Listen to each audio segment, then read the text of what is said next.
Okay, but you could also say that it's x naught, or x naught cos omega t. Well, what is that going to do? Isn't that just start you at a maximum and then you oscillate from there, doesn't it?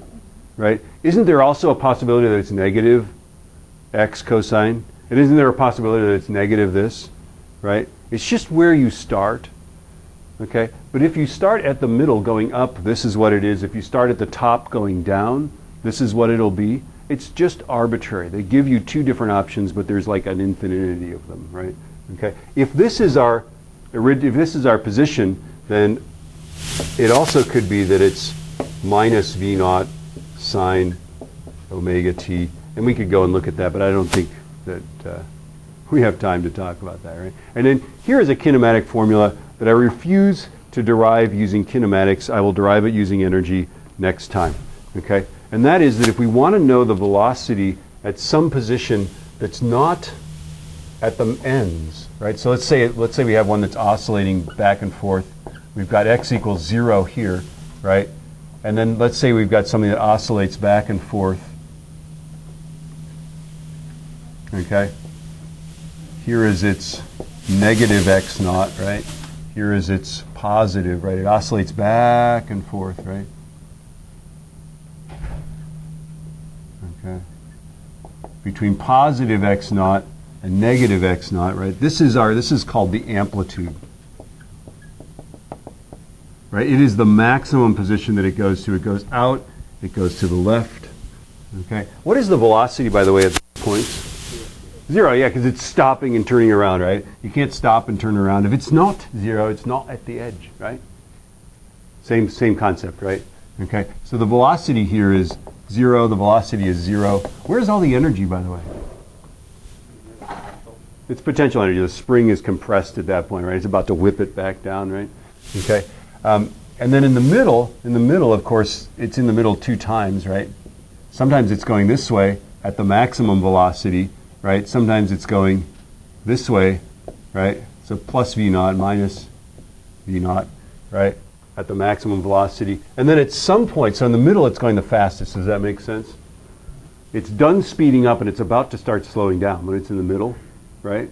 Okay, so it's going the very fastest in the middle, and then at some other position, if we pick some position here at x equals something, right? Okay, not necessarily halfway out, but just at some arbitrary position, then the velocity is plus or minus omega square root of the amplitude squared minus x squared, right? Whoops. I can't square. There it is. Yeah? Okay. And then I don't know, am I on my thing? Maybe. Yes, I barely am not. Okay.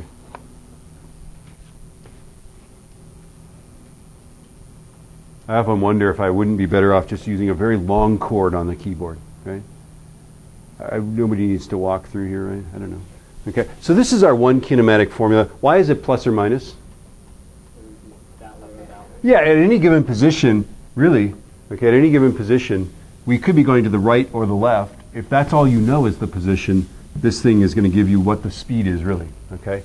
And that's because, if you think about it, remember when we let the pendulum swing back and forth?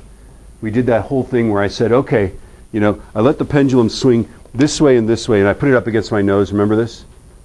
Yeah? Okay, and it was potential energy turning to kinetic energy is what was happening, right? The same thing is happening here. It's potential and kinetic energy just going back and forth, right? At any given position, you have a particular potential energy. So let's say we have 10 joules of total energy, right? At any given position, let's say I've got 2 joules of potential right at this point, right? How much kinetic do I have? 8, right? At this position, if I've got 3 joules of potential, then I have 7 of kinetic, right? So your position dictates from equilibrium either way because it's x squared, right? Your position dictates how much potential energy you have, therefore it dictates your kinetic energy, therefore it dictates your velocity, correct? Okay, and that's how we're going to get to this. That's where this comes from, but let's talk about that next time. Now, I think you guys have okay. Oh, I got to show you this. Okay, you're going to like this, or maybe not. Maybe it'll totally confuse you. Okay, so I've got a demonstration. That's HM demos. There it is. Right. Okay. So first one is this guy here. We'll run this, and we'll run it. And there it goes. Notice that the velocity is, that velocity vector is the biggest when it crosses the middle. And I put those little shapes up there to show you that.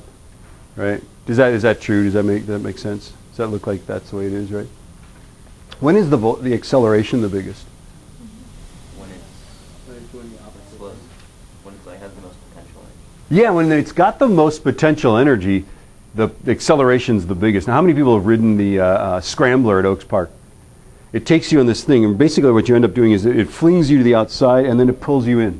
When do you experience the most G-force? On the outside. On the very outside, don't you? You're like, and somebody's like crushing you, right? Okay, that's because the motion of that thing is basically, it's like a swooping, you know, it's doing this to you, right? It's going,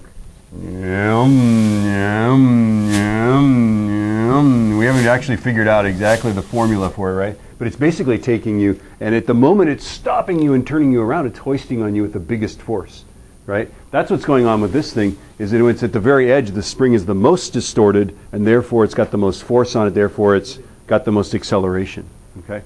Then I want to stop this, and I want to reset it, and I want to open up. Sometimes it works that way. That's kind of cool. Notice that I browsed in the Windows Explorer to a particular folder. I opened a file, yes? And launched an application doing that. Then I said open from the application, and it didn't put me somewhere dumb like My Documents. You always want to look in my... No. I want to look in the same freaking folder that I browsed to, right? This does it. Okay? Okay, so I want to show you this guy here. Now, notice that here's a circle. This thing has a velocity of, and you guessed it, it's 5 radians per second. Around and around it goes, right? I picked 5, okay? Here's the spring constant of the spring here, okay? That's 50. The mass is 2. 50 over 2 is? 25 squared root of 25 is? 5. They're the same. This is, by the way, I'm getting ahead of myself, but the omega is also equal to the square root of k over m. Now, does IB tell you this? No. They want me to teach simple harmonic motion and energy without ever learning about the energy stored in a spring, which drives me up. I don't want the IB to like download those, and you know. Okay, but let me just show you this. This oscillator here has the same angular velocity as the motor. The motor's got an angular velocity of 5. This oscillator has an angular velocity of 5. Now the oscillator's not going to go around and around. It's going to go back and forth. But I want you to watch. What do you notice? The one that's going around and around, if we make vectors and we draw vectors that show, notice first off that they're in sync, yes? Not the group, but the, yeah. Okay. The second thing I want you to notice is that if we just look at the x velocity, and we can do that with interactive physics, it's a very clever program, right? If we graph the x velocity and the x acceleration, notice that those are in sync as well. Isn't that crazy? And if they have the same amplitude, which apparently they don't quite have the same amplitude, then they would be exactly the same length.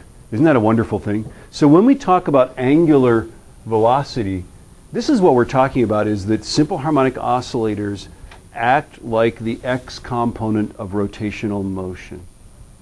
They act like the x component. Wouldn't this be like one of the components? Yes? If we just take sine of the angle, this is the angle as omega t, right? If we just take the sine of that, we've got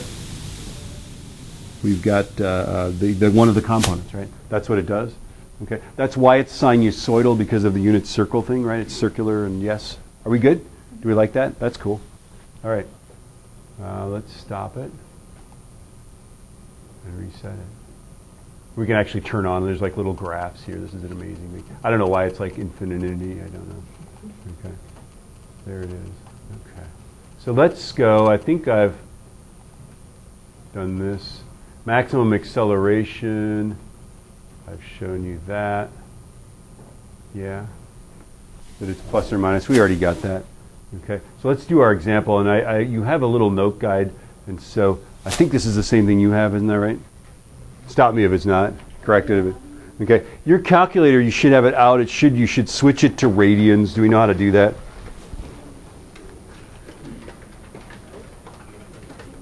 So on your calculator, go second mode or mode. Go down here to radians.